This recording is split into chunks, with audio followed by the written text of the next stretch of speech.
오늘 말씀은 제가 신대원 다닐 때부터 여러 번 듣던 말씀입니다. 그리고 오늘 말씀을 어떻게 바라보는가에 따라서 교회 모습들이 엄청 바뀔 수가 있어요. 그래서 집중하시고 들으시길 바랍니다. 오늘은 그리스도께서 직분을 이야기하는데 어떤 사람은 사도, 선지자, 복음 전하는 자로, 어떤 사람은 목사와 교사로 이렇게 세우셨다라고 하는데, 여러분 다 아시겠지만 사도는 어떤 일들을 합니까? 교회가 없는 곳에 가서 복음을 전파하고 교회 세우는 일, 그리고 선지자도 그와 유사한 일들인데 이제 하나님의 백성들한테 말씀을 가르치고 이제 목양하고 이제 따끔하게 경책하는 일도 하죠. 그리고 어떤 사람은 복음 전하는 자로, 이 복음 전하는 자도 어떻게 보시면 순회하겠죠. 왜? 안 믿는 사람들한테 복음 전하고 그리스도를 알리고 그리스도인이 되게 만드는 사람이지 않습니까? 그리고 어떤 사람은 목사와 교사로 이렇게 이야기를 하는데, 목사와 교사 이게 두 개의 직분이 아닙니다. 원어에 보시면 하나의 직분이에요. 가르치는 목자 이렇게 돼 있어요. 목사와 교사가 아니고 가르치는 목사 뭐 이렇게 표현이 되는데, 그리스도께서 이렇게 직분을 여러 개를 두셨어요. 이 여러 개의 직분을 두신 이유가 뭐겠습니까? 11절 말씀에 뭐 간단하게 이야기하면 이 직분을 가지고 가르치고 하나님의 뜻을 알게 하시고 성숙해 한다라는 말씀입니다. 어떻게 말하면 11절에 나오는 말씀은 풀타임 사역자죠. 오늘날로 이야기하면 선교사, 전도사, 부목사, 담임 목사 뭐 이 정도 급에 되는 사람을 이야기합니다. 이런 사람을 두는 이유는 무엇이냐면 12절 말씀에 이는 성도를 온전하게 하여 봉사의 일을 하게 하며 그리스도의 몸을 세우려 합니다. 이렇게 사역자들을 두는 이유는 무엇이냐면 그리스도의 몸을 세우게 하기 위함인데, 어떻게 하여서 그리스도의 몸을 세우게 하냐면 성도를 온전하게 하여 봉사하게 한다. 그렇게 하여서 이제 그리스도의 몸을 세운다라고 하는데, 오늘 이 말씀을 보시면 정말로 많은 의미가 포함되어 있는 성경 단어가 무엇이냐면 봉사의 일을 하게 한다는 거죠. 봉사의 일을. 여러분 여기서 말하는 봉사라고 한다면 여러분은 이때까지 생각하는 봉사는 어떤 단어였습니까? 성경에서 성경 원어가 지금 봉사라는 단어를 안 쓰고 있다라는 말이 아닌데, 오늘 우리 한국의 정서를 바라보면 그렇지 않습니까? 목사는 가르치고 성도는 어떻게 합니까?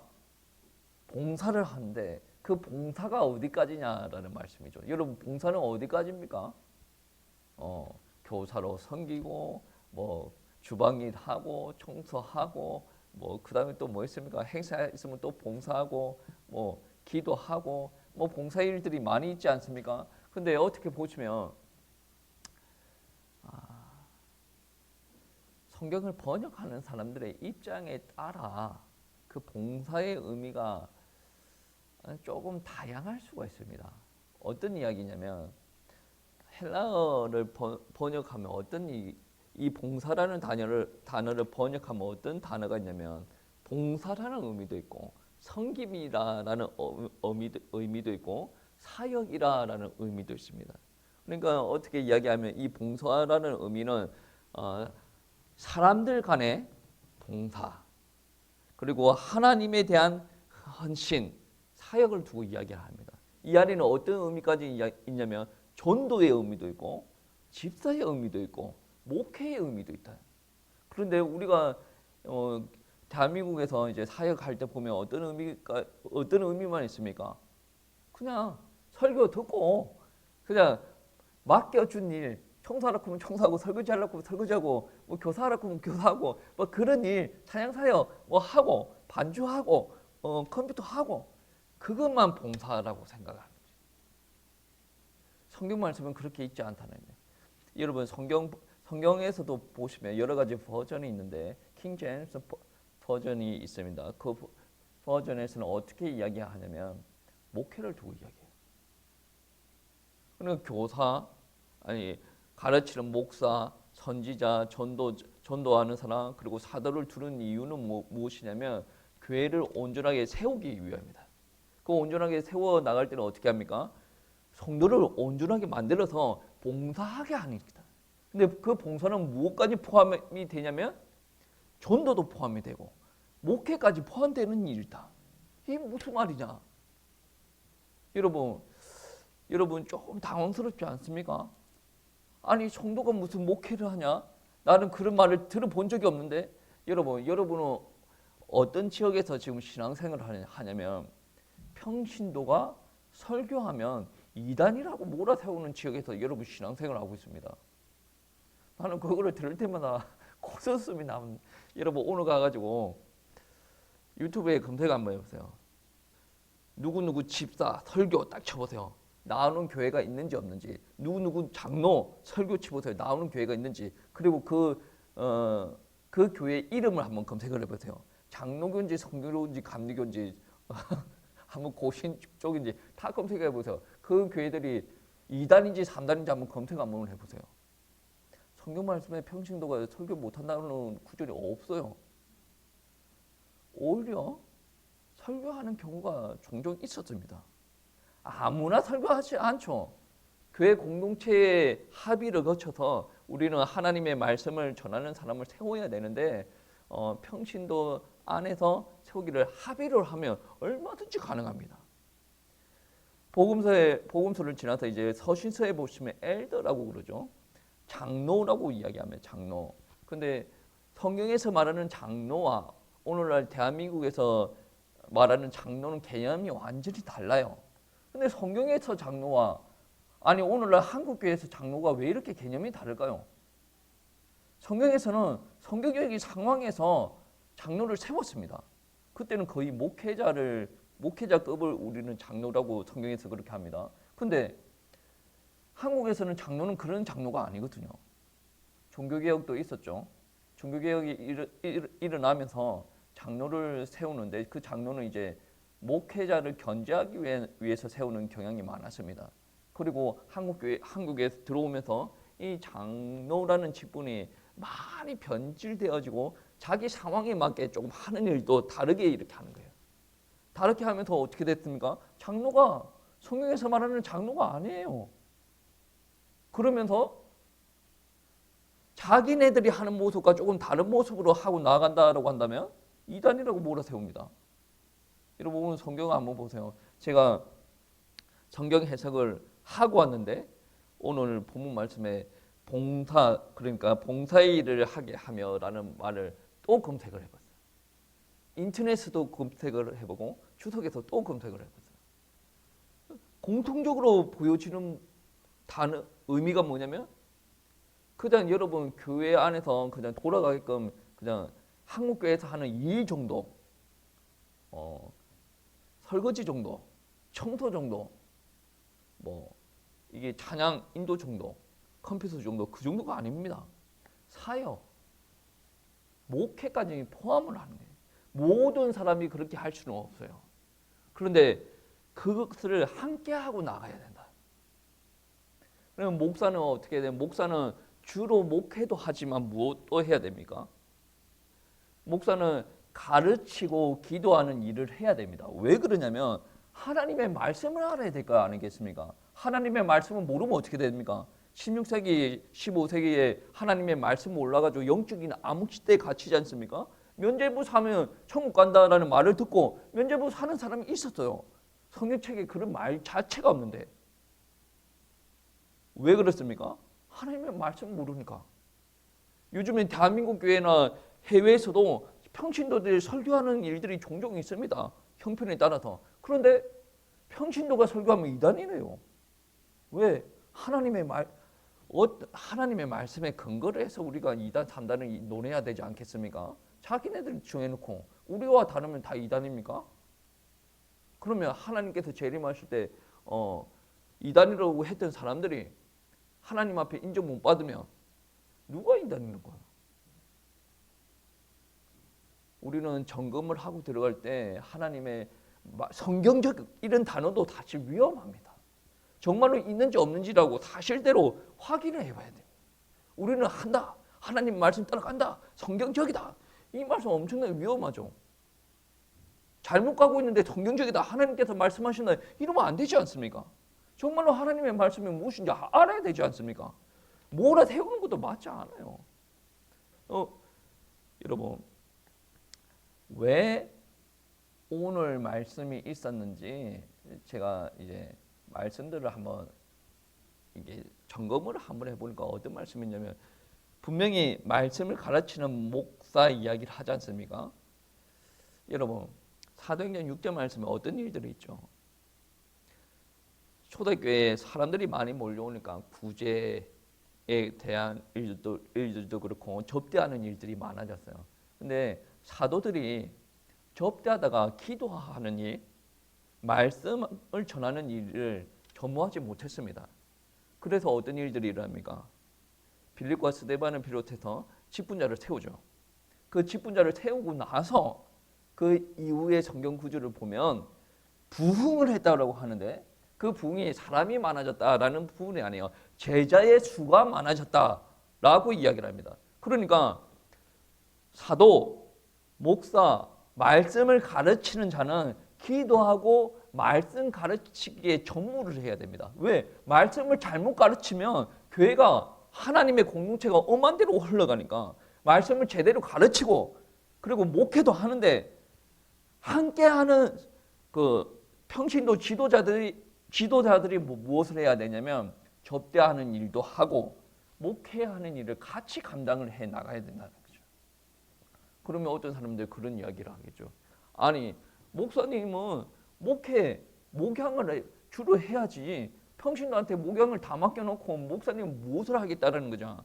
그만큼 기도하고 말씀 전하는 일에 전무를 해야 된대. 그게 성경에서 이야기하는 사역의 분담이라는 거죠. 여러분 한번 생각해 보세요. 우리 교회가 아직까지 장례식이 한 번도 없었는데 축복인지 아닌지는 잘 모르겠습니다. 여러분, 여러분 만약에 장례가 일어났다. 저는 어떤 생각까지 하고 있냐면, 우리 교회 예배 드리는 시간 말고는 그 자리에 계속 있어야 되겠다라고 생각을 합니다. 교회가 너무 크면 그럴 수는 없죠. 근데 지금 교회 형편에서는 그럴 수 있을 것 같다라는 생각을 하는 거거든요. 만약에 장례가 터졌다라고 한다면 여러분 생각은 어떻습니까? 뭐 조의금이나 좀 하고 인사나 좀 하고, 만약에 가서 일손이 좀 필요하면 뭐 일손 좀 도와주고, 그게 다지 않습니까? 그럼 어떻게 보면 그거는 목양이라고 볼 수가 없어요. 만약에 여러분의 목장에 있는 목장 식구가 뭐 아버지를 잃었다, 어머니를 잃었다, 그래서 슬픔이 빠져져 있어요. 그 목장 식구들, 목자는 어떻게 해야 됩니까? 목사는 당연히 하는 겁니다. 목사는 당연히 가서 위로하고 기도하고 같이 울어주고 같이 시간을 보내주는 게 목사죠. 그러면 그 목장의 식구가 부모를 잃어가지고 슬픔에 빠져져 있습니다. 그럼 목자는 뭐 해야 됩니까? 가서 조의금 주고 인사하고 눈도장 짓고 오는 게 답니까? 그래도 되지 않는다는 거죠. 뭐가 빠졌다는 거예요? 대한민국 교회 사역도 잘해요. 근데 평신도가 목회를 하고 싶다, 목회를 해야 되겠다라는 생각이 전혀 없다는 거죠. 가서 같이 시간을 보내줘야 되겠다라는 생각은 있어야 되지 않겠습니까? 뭐 직장은 가야 되지만 아무튼 가서 같이 슬퍼하고 같이 기도해 주어야 되겠다라는 생각은 있어야 되지 않겠습니까? 그게 성경에서 원하는 거예요. 그게 더 끈끈한 교회를 만들어가는 거고 탄탄한 교회로 만들어갑니다. 어떻게 생각을 하면, 교회에 이 사회에 문제가 없으면 목사가 다 해도 돼요. 사역자가 필요하면 목사 혼자 일을 못하면 부목사 드리고 전도사 드리고 목사 중심으로 야 부목사 이거 하고 전도사 이거 하고 다다다다다 하고, 성도님들은 그저 은혜 받고 헌금하고 찬양하고 기도하고 막 이런 것만 하면 돼. 그런데 문제가 무엇이냐면, 여러분 한번 경험했지 않습니까? 코로나가 터졌는데 코로나 터지고 나서 어떤 일들이 벌어졌어요. 평신도 중에서는 목회를 해야 되겠다, 내 목장 식구들, 내 구역 식구들을 섬겨야 되겠다, 목양을 해야 되겠다라는 사람이 거의 없었습니다. 그러니까 제 주변에 많은 목사님 그런 이야기를 해요. 코로나 터지고 나서 교회를 떠난 50명의 성도가 돌아오지 않는다. 교회가 엄청난 큰 타격이다. 어떤 교회는 50명 넘게 50% 넘게 돌아오지 않는다. 왜 그렇습니까? 풀타임 사역자들 중심으로 사역을 해서 그래요. 무슨 말인지 알겠습니까? 사례를 받고 온종일 일주일 내내 1년 365일 사역 감당하는 그 사람들이 사역을 해서 그래요. 그 사람들의 현장과 일반 성도의 현장들은 거리감이 엄청나게 큽니다. 그런데 여러분 아셔야 될 부분들은 뭐냐면 평신도 중에서 목장을 이끌어가는 지도자가 있으면 그 사람들이 무엇을 해야 되냐? 목양을 해야 되고 목회를 해야 된다는 거죠. 그러면 어떤 일들이 일어나냐면 목사가 평신도의 아픔을 모를 수도 있어요. 그러면 목장의 리더가 그것을 알고 먼저 달려가서 그 목장 식구의 아픔을 살펴줄 수도 있고, 그 살펴주다가 자기 역량으로 부족하면 목사님한테 뭐 이야기를 해서 온 교회가 그 목장 식구들을 위해서 기도하고 서로 위로하는 일들이 벌어지지 않겠습니까? 이게 지금 회복이 되어야 돼요. 분명히 성경책에서는 성도를 온전하게 해서 봉사하는 일을 하게 만든다. 그 봉사하는 일에 그냥 허드렛 일만 포함되는 게 아니에요. 영혼에 관련된 일까지 포함되는 거예요. 전도도 포함되고 그리고 목회도 포함된다는 거죠. 이거를 알고 우리가 신앙생활을 해야 된다라는 말씀입니다. 알겠습니까? 그럼 우리는 어떻게 해야 됩니까? 여러분 목장에서 성도님들과 많이 친해지십시오.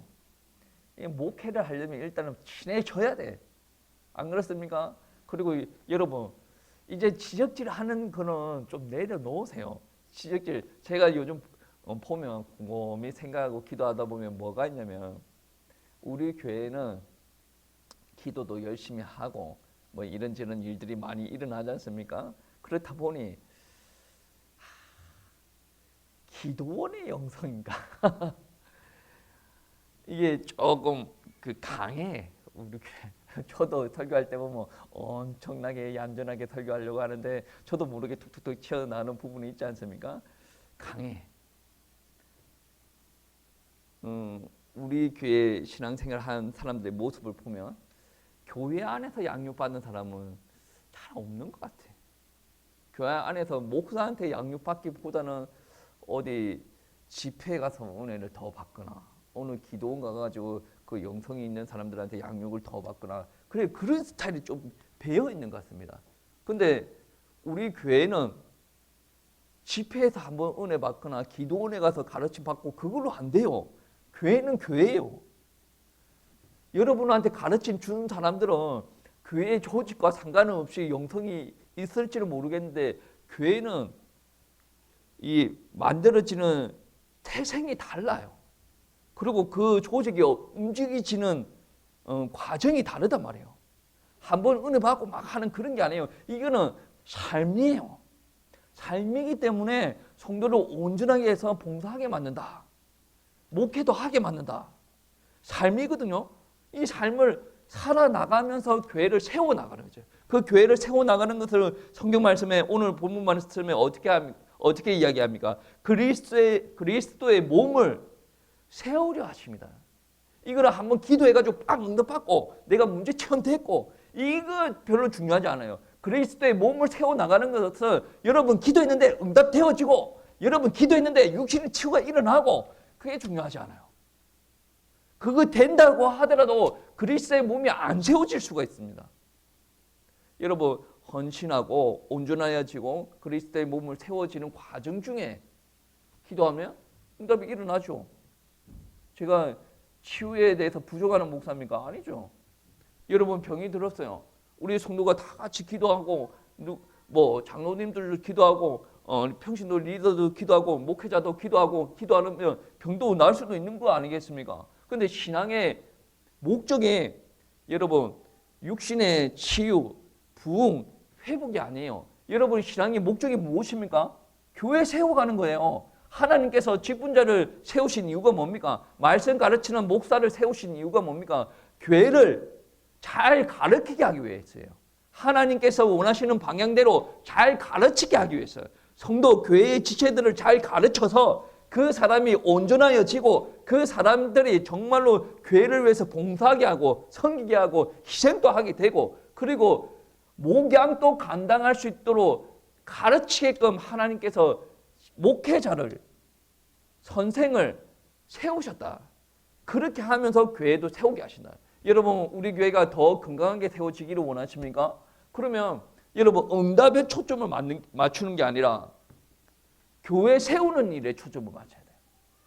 교회 세우는 일에 초점을 맞추다 보면 여러분 응답은 어느 정도 신앙생활을 하다 보면 와 있는 경우가 많이 있습니다. 아멘 해줘서 아멘 해줘서 설교를 마쳐야 되겠는데 아무튼 여러분 눈을 바꾸세요. 세계관을 바꾸세요. 하나님께서 그리고 그리스도께서 우리를 부르신 것은 왜 불렀습니까? 교회를 세우게 하기 위함이에요.